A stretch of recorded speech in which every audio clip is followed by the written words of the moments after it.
इतने बड़े gap up के साथ मार्केट ओपन होती है और उसके बाद बाय साइड ही जाके अटक गई है। 16 जून जो कि कल का दिन था, मार्केट ने किसी साइड जो सा है मूवमेंट नहीं की और ना ही किसी साइड ये निकली है। ना तो ब्रेकडाउन देखने को मिला, ना ही ब्रेकआउट देखने को मिला। सो मार्केट क्यों साइड पे हो गई है, क्यों रुकी है, इसका एक ही रीजन है, वो मैं आप लोगों के साथ शेयर कर देता हूँ ताकि आप लोग को भी अंदाजा हो कि मार्केट में अभी क्या सीन चल रहा है। ठीक है, तो अगर हम देखें तो गाइज ये हमारे पास कुछ 17 जून के लिहाज से जो सा है ये न्यूज़ हैं। ठीक है, आज है डेट 17 जून। सो अगर हम न्यूयॉर्क सेशन स्टार्ट होते ही देखें तो हमारे पास दो मिड इम्पैक्ट की न्यूज़ हैं जिनमें मेरे ख्याल से कोई मूवमेंट नहीं होगी। ठीक है, थोड़ा बहुत ही होगी, इतना कोई खास ये न्यूज़ में नहीं होगी क्योंकि इसके अलावा हमारे पास दो बड़ी न्यूज़ हैं। अच्छा, दूसरी जो सेकंड न्यूज़ है हमारे पास वो है जी ट्रंप साहब की स्पीच है। इसमें एक अच्छी जो सा है वो मूव देखने को मिल सकती है। और उसके बाद जो तीसरी और सबसे इंपॉर्टेंट न्यूज़ है वो है जी आज एफओएमसी का डाटा। तो एफओएमसी में एक वन साइडेड मूव एक्सपेक्ट की जा सकती है और उस लिहाज से मैं आप लोगों को बता देता हूं हमारे पास बाय साइड पे कौन से नेक्स्ट लेवल्स हैं और डाउन साइड पे कौन से नेक्स्ट लेवल्स हैं। गाइज अगर तो देखा जाए तो ये जो मार्केट ने नीचे सेलर्स को ट्रैप किया हुआ है, ठीक है, मेरे ख्याल से अभी तक मार्केट का दिल नहीं भरा जब तक ये इनको कंप्लीटली लिक्विडेट ना कर दे। क्योंकि कई ट्रेडर्स ऐसे होते हैं कि बड़े बड़े लंबे लंबे स्टॉप लॉस लगा देते हैं, कई शहजादे ऐसे होते हैं कि छोड़ ही देते हैं कि देखी जाएगी, कोई बात नहीं, कितना को ऊपर जाएगी या कितना को नीचे जाएगी। तो इस तरह के बंदों को फिर जो सा है मार्केट सही तरीकेकार के साथ और तसल्ली के साथ लिक्विडेट करती है। तो अगर तो मार्केट ने इन सारे सेलर्स को लिक्विडेट करना है तो फिर इसने इस एरिया इस जोन को ब्रेकआउट कर देना है और नेक्स्ट टारगेट है हमारे पास सीधा सीधा ये वाला एरिया। ये आप लोग नोट कर लें, ये 100% मार्केट ने इस एरिया को अचीव करना है क्योंकि ये गोल्डन एरिया है। और यहाँ से फिर अगर मार्केट ने गिरना भी है या दोबारा सेलिंग में आना है तो इस एरिया से आएगी, ये बात आप मेरी नोट कर लें।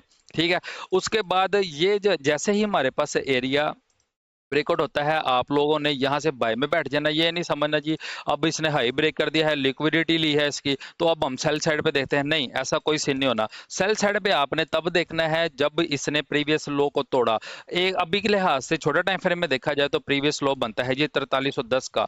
और अगर एक स्ट्रॉन्ग प्रीवियस लो देखा जाए तो ये जो गैप अप ओपन होने के बाद मार्केट ने लो लगाया था तकरीबन 4280 का, इसके नीचे आएगी तो हम सेल में देखेंगे। ठीक है, लेकिन अगर हम देखें इस पूरी मूव को जो कि मैंने कल के एनालिसिस में बताया था, ये बाय की अभी तक जो इसने मूव की है उस लिहाज से अगर हम देखें बाय साइड निकलना भी है तो फिर ये हमारे पास एक गोल्ड कुछ जोन्स और एरियाज हैं, यहाँ से हमें दोबारा मार्केट बाय में मिल सकती है। और ये हमारे पास जोन है एक 4246 से लेकर 4237 का।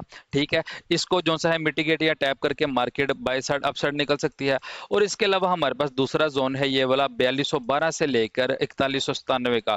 ठीक है, लास्ट एनालिसिस में इसके भी बारे में मैंने डिटेल में बता दिया। और लास्ट डिमांड जोन है जो सा हमारे पास वो है जी 4170 से लेकर 4156 का। सो ये कुछ एरियाज हैं जहां से हमें दोबारा से मार्केट बाय साइड में देखने को मिल सकती है और ये आप लोग एरियाज मार्क कर लें। इन पे 100% मार्केट ने जो सा रिएक्ट करना ही करना है। अगर तो मार्केट ने एफओएमसी में इस गैप को कवर करना है तो भी इन जोन से आपको बाय मिल सकती है। और अगर मार्केट ने इस गैप को कवर नहीं करना और अपसाइड पे निकलना है तो फिर उसका सीन यही है कि मार्केट जैसे ही इस और ब्लॉक को जो है वो ब्रेक करती है तो हमने बाय में देखना है और हमारा नेक्स्ट लेवल मैंने आप लोग को बता दिया है। नीचे का सीन क्या है, नीचे का हमने कब देखना है, एक तो हमारे पास ये देखें गाइस इस तरह की पेनेंट क्रिएट होते हुए नजर आ रही है। ठीक है, तो इस पेनेंट को ब्रेकआउट होने दें। उसके बाद ये हमारे पास ईएमए आ रही है, इसके नीचे जब आएगी मार्केट और ईएमए के नीचे से आपने सेल में देखना है। तब तक क्या होगा, ये वाला लो भी ब्रेक हो जाएगा तो यहाँ से फिर कंफर्म हो जाएगा कि मार्केट ने इन जोन्स तक आना है और इस ये जो गैप इसने छोड़ा है इसको फिल कर सकती है। ठीक है, तो ये तरीकेकार है अगर आप लोगों ने सेल में देखना है। अगर तो हम देखें तो मार्केट ने अभी तक अपना कोई भी जो सा प्रीवियस लो है वो ब्रेक नहीं किया। ठीक है, ये देखें ये लो लगाने के बाद हाई लगाया, इसको ब्रेक नहीं किया।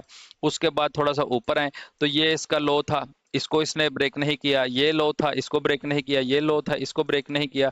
ठीक है, तो अभी तक मार्केट ने किसी भी अपने प्रीवियस लो को ब्रेक नहीं किया जिस वजह से मोमेंटम जो सा है बाय का और बुलिश साइड का जो सा है स्ट्रॉन्ग नजर आ रहा है। ठीक है, अब ये देखें ये जो जब तक ये प्रीवियस लो नहीं मार्केट तोड़ती तब तक आपने सेल में नहीं देखना इसको। प्रीवियस लो तोड़ती है तो फिर आप लोग देख सकते हैं। और ये हमारे पास कुछ जोन्स हैं जहां से हमें दोबारा बाय साइड की ट्रेड मिल सकती है, मतलब दोनों साइड की ट्रेड। इन इस लो को ब्रेक करते ही यहाँ से लेके इन जोन्स तक का हमारा टारगेट होगा, first target, second target, third target, और उसके बाद इन्हों इन्हीं इन्हीं टारगेट से दोबारा से हमें बाय का जो से बाय बाय साइड के ट्रेड्स मिल सकती हैं। तो ओके जी, खुदा हाफिज, टेक केयर।